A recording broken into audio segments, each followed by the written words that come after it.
सबीका और तलहा साहब की नोक झोंक के बाद जब रोशी तलहा साहब को मुफ्त के मशावरात देने लगेगी, समझाने लगेगी कि आपको तो उसी वक्त ही उस लड़की को इस ऑफिस से निकाल देना चाहिए था, आपने क्यों इतना इंतज़ार किया।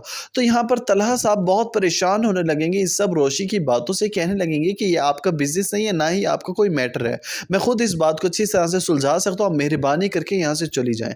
अब ये सख्त रवैया रोशी को परेशान कर देगा, रोशी भी एकदम से रोने वाली हो जाएगी और ऑफिस से निकल बाहर चली जाएगी। लेकिन थोड़ी देर के बाद जब तलहा साहब का गुस्सा ठंडा होगा तो उन्हें एहसास होगा कि उन्होंने बहुत गलत किया रोशी के साथ, उसके जज्बात के साथ खेला उन्होंने, किस तरह से उसे सबके सामने झटका, उसकी बेइज्जती करके उसे ऑफिस से निकलने का कहा है। लेकिन जब तलहा साहब रोशी को बुलवाएंगे तो पता लगेगा कि रोशी तो ऑफिस में मौजूद ही नहीं है, वो तो उसी वक्त ही बाहर चली गई थी। तो तलहा साहब फौरन से गाड़ी निकालेंगे, कॉल्स करेंगे, लेकिन रोशी मोबाइल नंबर नहीं उठा रही होगी, ना ही उसका फोन लग रहा होगा।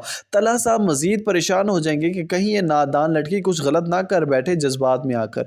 फौरन से तलहा साहब रोशी के घर पहुंच जाएंगे उसका पता करने के लिए, लेकिन रोशी घर पर भी मौजूद नहीं होगी। सबकी परेशानी अब मजीद बढ़ जाएगी कि रोशी आखिर गई तो गई कहाँ। हकीकत में तो रोशी ऑफिस से निकलते ही सीधा आबिद साहब के यहाँ चली जाती है, उनके साथ टाइम स्पेंड करती है, मोहित के साथ खेलती है, अपनी सारी टेंशनें दूर करती है। लेकिन तलहा को इस बात का अंदाजा नहीं होता। जानने के बाद आखिर क्या कदम उठाएगा तलहा रोशी के खिलाफ।